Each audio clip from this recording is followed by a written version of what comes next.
자, 이제 반갑습니다. 오늘은 선생님이 이 TCC 확률과 통계 어떻게 공부해야 되는지 좀 난해하지 않았어? 문제 풀다 보면은 도대체 나는 n-1 팩토리얼 배웠는데 도대체 어쩌라는 거야? 어떻게 공부하라는 거야? 그래서 이번에는 어떻게 공부해야 될지, 그리고 오답은 어떻게 우리가 해봐야 될지, 물론 모든 공부는 얘들아 원론적인 거야. 그지? 기본적인 거에 대해서 집중될 수밖에 없고요. 그걸 다시 한 번 더 상기해보자라는 거여서 그대로 좀 따라가면서 이번 확률 같은 게 공부를 쭉 진행을 한번 해보면 될 것 같아. 자, 일단은 확통 좀 풀어보셨습니까? 자, 일단은 고1 얘들아 경우의 수 순혈조합 배웠잖아. 그게 확률이지 뭐, 그지? 거기서 우리가 더 배우는 게 뭐 중복순혈, 중복조합, 원순혈 이런 거잖아. 자, 그럼 배워봐서 알겠지만 왜 지금이 좀 1월이니까 어느 정도 좀 앞부분은 봤을 것 같아. 자, 당연히 순혈조합 확률과 통계는 얘들아 상황에 대한 이해를 기본으로 하죠. 그치? 뭐 어떤 함수적 특징, 함수적 개념, 심화 개념 이게 아니라 우리가 배우는 게 원탁에 나열해보자. 원리가 뭘까를 공부하고 공식 외우는 거 아니야, 알겠지? 여기는 암기하면 큰일 나, 얘들아. 이 유형은 이렇게 풀고, 이 유형은 이렇게 풀고, 이 유형은 이렇게 풀고, 이렇게 공부하면 큰일 나는 단원이에요. 왜? 풀어봐서 알잖아. 아이고, 적어도는 이렇게 한대.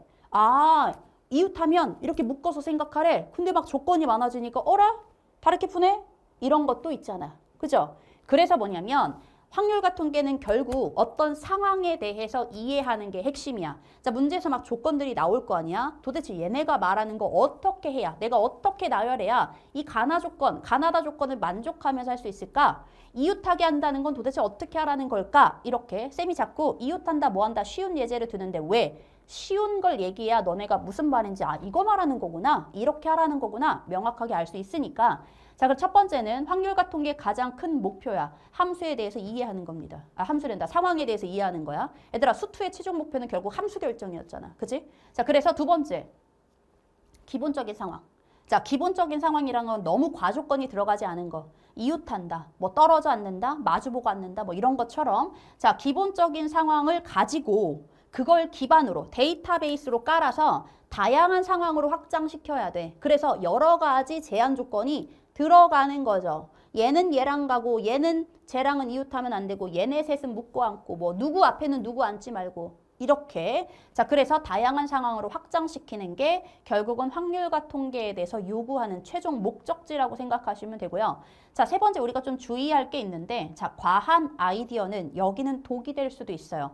결국은 크게 한마디로 정의하자면 확률은 얘들아 순혈조합, 확률, 아이디어 싸움이야. 그지? 내가 이거를 어떻게 조건에 맞게 조건을 충족시키면서 뽑고 나열하고 배치할 것인가에 대한 아이디어의 싸움이기 때문에 뭐 하셔야 되냐면 내가 그 아이디어를 체화해서 시험장에서 직접적으로 내뱉을 수 있어야 되거든. 근데 이제 과한 아이디어도 우와 대단하다, 우와 신기하다 이런 것들은 볼 때는 우화가 될 수 있지만 그게 현실적으로 내가 가져가기에는 과할 수 있어. 그러면 시험장에서는 생각나지 않을 가능성이 더 큽니다. 이해됐죠? 자, 여기까지 잘 인지를 해보시고 이게 확률과 통계가 요구하는 것들이다. 조심해야 될 상황이다. 이거야. 자, 근데 그럼 도대체 공부를 어떻게 할 것인가? 이게 되겠죠. 그래서 결국 첫 번째, 아까 했던 말이야. 왜? 그게 확률과 통계 목적이기 때문에. 자, 첫 번째는 기본적인 상황들이 있을 거야. 과조건이 들어가지 않은 거, 그냥 심플한 조건들 있잖아. 뭐 하나의 조건, 나열해봐. 여기다가 공을 넣을 건데 공이 적어도 하나 이상은 넣을 거야. 아니면 공을 넣을 건데 공을 짝수 개씩 넣을 거야. 뭐 이런 것들 있잖아. 기본적인 상황에 대해서 접해봐야 돼. 그리고 그런 기본적인 상황은 내가 어떻게 해결해야 되는지 풀이를 체화하는 거야. 그래서 기본적인 풀이를 체화한다는 건 뭐 이웃하면 우리가 일반적으로 묶어서 해석했잖아. 자, 이웃하지 않는다는 일반적으로 그치? 사이사이에 끼워 넣는 방법을 좀 썼잖아. 이런 것처럼 기본적인 상황에 대해서 접하시고 그리고 그걸 풀이를 체화를 좀 하셔야 됩니다. 두 번째는 진짜 중요해. 물론 모든 수학은 생각을 많이 해야 되는 게 맞는데 여기서 말하는 생각이라는 건 이런 거야. 자, 수원, 수투, 미적 이런 공통 과목 생각해보면 결국은 이런 거죠. 삼각함수 그래프라는 게 어떤 거고 어떤 성질이 있고 지수로그가 있으면 얘네들이 역함수인데 그 역함수의 관점, 역함수의 개념은 어떤 것들이 있고 우리가 그 개념을 통해서 문제를 어떻게 끌고 갈 수 있을 것인가. 3차 함수, 4차 함수는 어떤 함수적 특징을 가지고 있고 그게 문제 속에서 나는 어떤 조건을 읽으면서 이런 생각을 해야 되는 것인가가 결국은 개념 공부였거든. 근데 확률과 통계는 소위 말해서 그런 것들이 존재하지 않잖아. 그렇지 않아? 그럼 우리가 하는 건 결국 뭐냐면 예시를 가지고 공부를 하는 거야. 즉 예시를 가지고 한다는 건 상황에 대해서 자꾸 접한다는 거거든. 즉 생각을 많이 한다는 건 어떤 깊은 이론, 깊은 심화 이게 아니라 그 상황을 어떻게 해결할 수 있을 것인가에 대한 생각이야. 이해돼요? 그래서 상황에 대해서 파악하고 그리고 이걸 어떻게 우리가 문제 조건에 맞게 뽑거나 나열하거나 늘어놓거나 할 수 있을 것인가에 대한 생각을 하는 게 두 번째 쌤이 말하는 거야. 그래서 그런 생각을 많이 하셔야 돼. 얘를 이거부터 나열해볼까? 그러지 말고 이거부터 나열해볼까? 그러면 얘는 이거부터 나열하면 왜 힘든가? 이렇게. 이해됐어요? 그럼 얘네는 까만 공부터 넣는데 왜 까만 공부터 넣지? 까만 공은 개수가 한 개여서 먼저 넣고 나면 한 개 넣나 안 넣나 둘 중에 하나의 케이스가 구분되니까 걔부터 넣나? 그럼 빨간 공부터 넣는 거는 안 되는가? 이렇게 생각을 하란 얘기야. 자, 그리고 세 번째, 네 번째 이제 같은 말인 건데 결국은 뭐냐면 얘들아 풀어낸 문제에 대해서 과정을 확인하시라는 거야. 내가 맞아도 맞은 게 아닐 수 있어. 확률과 통계는. 결국 얘네는 곱셈, 덧셈, 뺄셈, 나눗셈으로 이루어지는 애들일 건데 우리가 어떤 문제를 맞췄잖아? 그러면 그 문제에 대해서 그냥 나 맞췄어 넘어가지 말고 풀이 과정에 대해서 내가 진짜로 올바르게 생각해서 맞춘 건지에 대한 확인이 좀 필요해요. 그래서 이럴 때 우리가 해설지를 보고 체크를 하는 거고요. 꼭 한번 해보세요. 네 번째는 두 가지 정도의 방향성으로 확인하는 거야. 자, 얘네는 내가 뭔가를 늘어놓을 때 방금 전에 한 말이야. 자, 예를 들어 까만 공 하나가 있고 블랙이 하나 있고 빨간 공, 레드는 4개 있었다라고 치고 뭐 더 어렵게 있었어? 그때 우리 내 풀었을 때 어떤 거는 까만 공을 넣냐 마냐로 케이스 구분을 할 수도 있고요. 아니면 어떨 때는 전체 공의 개수를 몇 개씩 넣냐로 케이스 구분할 때가 있어.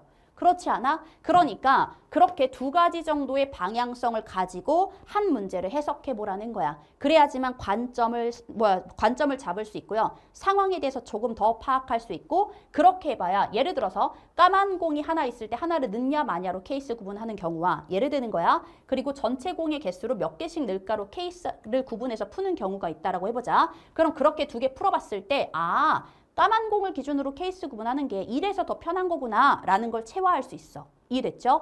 그래서 4번, 5번은 뭐냐면 영어 단어 외우듯이 즉 이런 거 하지 말란 얘기야. 이번 주는 나는 원순열을 독파할 거야. 완전히 끝내버릴 거야. 이런 거는 좀 힘들다는 얘기야. 여기가 아이디어 싸움인데 아이디어는 내가 일주일을 냅다 확률과 통계를 드립다 붙는다고 해서 그 아이디어가 정확하게 일목요연하게 생기지 않아요. 영어 단어랑 같아. 내가 만약에 F를 몰라. 그럼 이번 주는 나는 A를 뜯어버릴 거야. 즉 A로 시작하는 모든 단어 외울 거야. 자, 다음 주는 B로 시작하는 모든 단어 외울 거야. 그래서 나는 모든 영어 단어를 외울 수 있어. 이렇게 되는 게 아니잖아. 그죠? 그거랑 같아.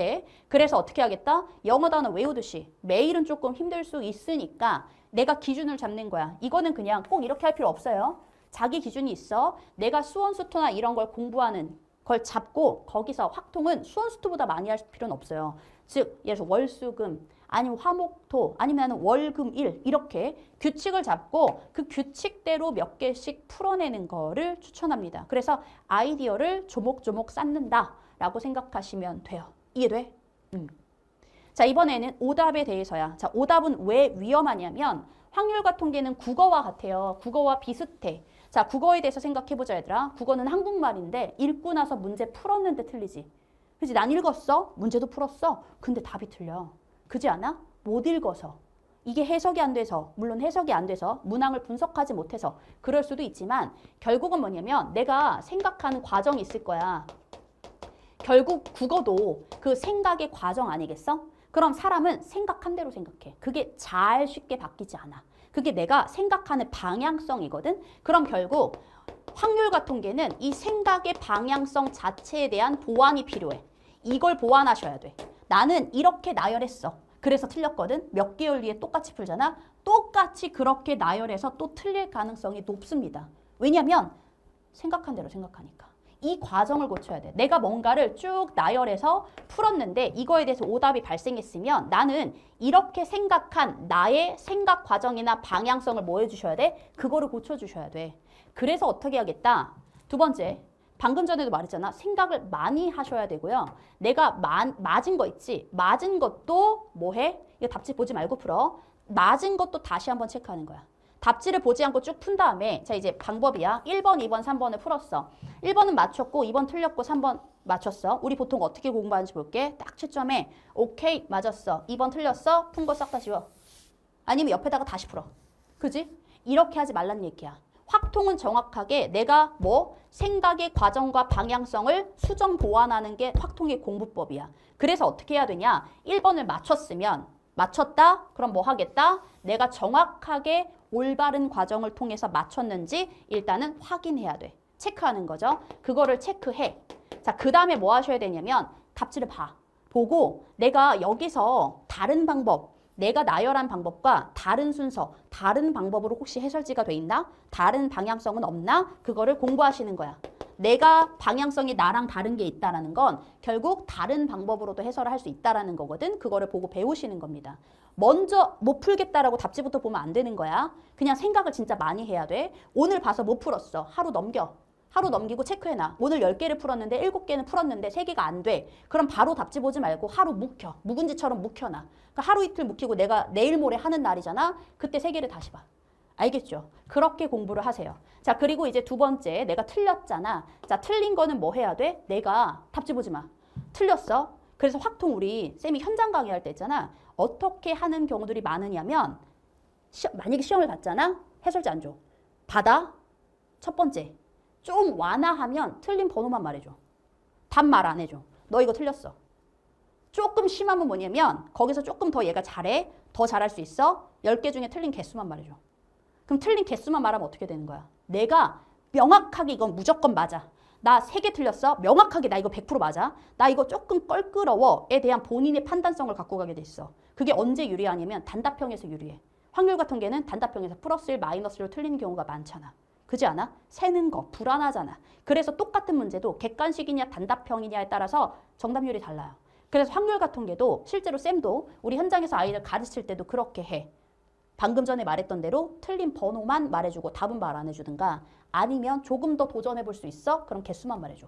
너 10개 중에 7개 맞았어. 3개 틀렸어. 이렇게. 그럼 본인이 찾는 거야. 그럼 진짜 완벽해져요. 확률과 통계는. 근데 그러기에는 내가 너무 부담스럽고 그지? 개수만 말해주기에는 부담스럽고 또 다 들이다 엎어야 되고 아직 나는 그럴 단계가 아니라면 최대한 답을 보지 말고 아 이거 틀렸어만 확인하고 몇 번이야 라고 체크하지 말고 내가 뭐 하는 거야? 틀린 과정에 대해서 지우지 말고 그지? 쭉 한번 확인하는 거야. 확인하면서 체크해봐. 아 뭔가 빼먹었어? 아니면 중복해서 셌어? 이런 걸 체크하면서 아 내가 이래서 잘못 셌구나 라는 공부를 하시고 그 과정을 반복하는 거니까 너무 맹목적으로 여기는 문제풀이 양으로 취급하시면 안 되는 겁니다. 알겠죠? 이해됐어요? 요렇게 우리가 뭐 하시면 되냐면 확률과 통계는 이런 과목이었고 이런 공부법을 가지고 오답이 진짜 중요하거든. 오답이 왜 중요해? 생각하는 과정을 뜯어 고치는 거야. 그래서 방향성을 잡는 거거든. 이게 정말로 중요해요. 이대로 하면 얘들아 확률과 통계가 그 8문제가 나한테 아주 귀중한 8문제가 될 거야.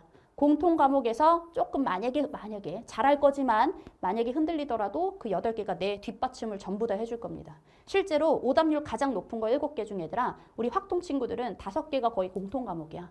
2개는 거의 29번, 30번입니다. 뭐 그건 8개 중에 가장 어려운 거 아니겠어? 그지? 충분히 할 수 있어. 그래서 보완될 수 있어. 자, 잘 공부하시고 이대로 잘 따라가 보시면 될 것 같아. 그리고 궁금한 건 얘들아 여기서 뭐 더 세부적으로 궁금해. 거기다가 Q&A 남겨주세요. 그럼 쌤이 매일 밤 Q&A 들어가거든. 매일 확인하거든. 밤마다 루틴, 규칙처럼 너네처럼. 나도 그래. Q&A를 맨날 퇴근하고 현강 퇴근하고 집에 가가지고 책상에 앉는 순간 그거 확인하거든. 그러니까 궁금한 점은 언제는 남겨주시면 쌤이 조금 더 세부적으로 상담을 남겨주도록 하겠습니다. 알겠죠? 자, 쌤 오늘 준비한 TCC는 여기까지고요. 확통 공부할 때 도움이 됐으면 좋겠습니다. 그러면 이제 여기서 마무리할 거고 다음 TCC에서는 좀 다른 공부법들, 그지? 다른 과목으로 또다시 뿅 나타나겠습니다. 알겠죠? 자, 감사하고요. 애들아 확통 공부 화이팅 열심히 하시길 바랍니다.